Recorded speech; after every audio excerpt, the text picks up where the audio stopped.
Thanks. Good afternoon, gentlemen, all ladies in the room. So I'm going to talk to you about Millennial Lithium. We have a lithium project, brine project in Argentina. So this slide basically talks about the key success factors that we think are already in place for this project to become very successful in the next couple of years. We've already proven a very large resource, 4.1 million tons of measured and indicated resource and 800,000 tons of inferred. We've already finished our PEA. We're also completing our bankable feasibility study shortly.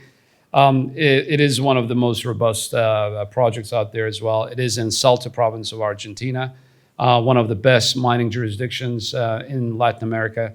We have a strong team. I'll talk about it later on as well. We're one of the best funded companies too. And we've been on time and under budget on all our milestones so far. So this is a few pictures from our site. So what we see there is not snow. This is all salt plains. And these are our solar evaporation ponds that we're going to be using and we're already using. A few words about our management team. My background is basically taking the early stage companies through all the development phases and positioning them for either production or M&A. As you can see, we've done quite a few deals in the last few years. We have also a very strong technical team led by Ian Scarr, who's our Chief Operating Officer. And he's worked on 2 major lithium brine projects in the past in Salta. We also have top-notch experts on the evaporation side of the business and on the processing. The demand for lithium has been growing very strong in the last few years, and it's expected to grow further. And this is a forecast from SQM, the largest producer in the industry. As you can see, depending on how fast EVs develop in the world, we're talking about 600 to all the way to 900,000 tons of demand per year, starting from 2025 to 2027. Last year, the entire world produced only 260,000 tons. So even if you take the most conservative forecast here, we're talking about doubling the demand from 2019 to 2025. So if you look at this map, you will see that we're basically, we are in the middle of Lithium Triangle in South America. So this is a triangle that includes all the major producers there. If you look on the Chilean side, we got SQM, and there's also Albemarle, another New York Stock Exchange listed company there operating from the Salar of Atacama. To the south, we got, on the Argentinian side, we got Orocobre in the north, and to the south of us, FMC, or it's called Livent now. We have 2 projects. Our Pastos Grandes Project is the flagship project, so I'll be talking most about Pastos Grandes. As you can see, it is the nearest project to Salta City, which is the provincial capital, the city of about 700,000 people. There's a fully paved road coming to our side. Most of it is, I should say, paved. 20-25% of it is gravel roads, but well-maintained, wide gravel roads. And all other infrastructure elements such as gas pipeline, electricity grid, they're all within about 50-kilometer radius. So in that regard, we're in a very good position.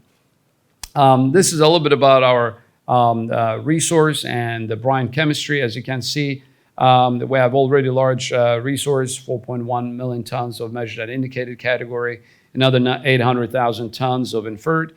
Our average grade is about 430 ppm or milligrams per liter. But in the southern part of the property where we're going to start the initial production for the first 10 years, we're talking about 500 ppm, so much higher lithium grade. Most importantly, if you look at our entire brine chemistry, it is amenable to what we call conventional evaporation route or conventional evaporation processing that has been proven by the operations of SQM, Albemarle, and Orocobre in the last 20 years or so. So we're not going to be reinventing the wheel. We're not going to be introducing any new technology or new technical risk. We'll be using a proven processing route. We have finished the preliminary economic assessment. This is one of the most robust economics now out there. If you look at it, this was based on 25,000 tons of lithium carbonate production per year, using, again, conventional evaporation processing. And the mine life is 25 years, producing 25,000 tons of lithium carbonate per year. Now, operating costs are estimated to be about $3,200 per ton, one of the lowest in the world. And the total CAPEX for this size of a project is $410 million, including $60 million in contingencies. So we think, again, it's a very manageable, robust economics of this project. So I'll show you a few pictures of what it looks like at our camp. This is our campsite. These are solar panels. We're using hybrid solar power on our property. Basically, the primary source is solar power, and the backup is diesel. So we're trying to keep the entire operation as green, as environmentally friendly as possible. Going forward for larger operation, most likely we'll tap into the gas pipelines. However, if this thing works for us, we will be able to scale this up for full operations as well. So a few pictures again. This is our camp construction. This is a liming plant that is already in place and operating.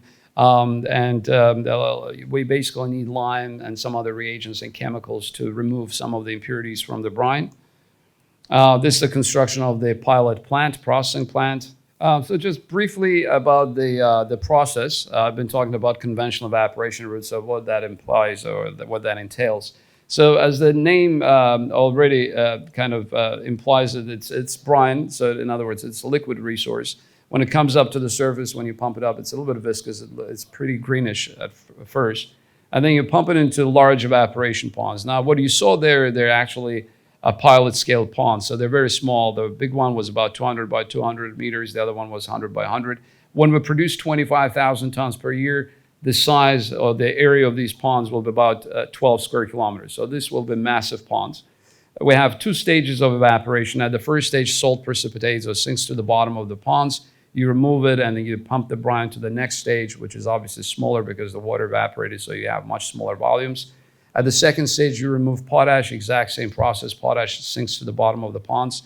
As you can see from this schematic, you can produce potash. In fact, SQM, which is known as the largest lithium producer, in fact, is one of the large potash producers. And many of their operations, actual lithium is a byproduct of their potash operation. In our case, we also have quite a bit of potash in the brine. The ratio is 4:1. For each ton of lithium, we can produce 4 tons of potash. The economics of the project right now do not incorporate all the sales from potash. It's envisioned as a pure lithium project at this point. So this is an upside for us down the road.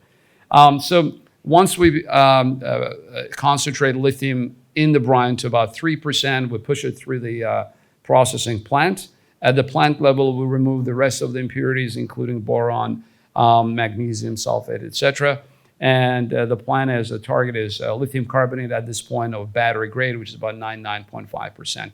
We have done quite a bit of work at labs in Ontario, in Canada, using this brine, and we have already reached 99.8%. So it looks like brine is amenable to this process. Obviously, we're doing our pilot scale work to make sure that we have a solid grip on all the processes as we go forward. A little bit of, before I finish, just on the timelines, again, we're in the middle of the year. We're almost done with our feasibility study. It will be completed by the end of June. That is a bankable feasibility study. The plan is after that is basically raise all the capital by the end of the year.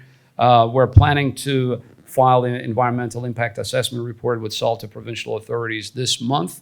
That will start the clock on the permitting process. And again, we believe that we'll be able to secure our construction permit and water permits by the end of the year. And once that is in place, we want to start construction early next year, and that will take us to the second half of 2021 for the production of about 10,000 tons of lithium carbonate per year, and it will take another 18 months to ramp it up to full 25,000. So that's our story, and our booth is 16. If you have any questions or you want to know more about it, please let me know. Thanks a lot.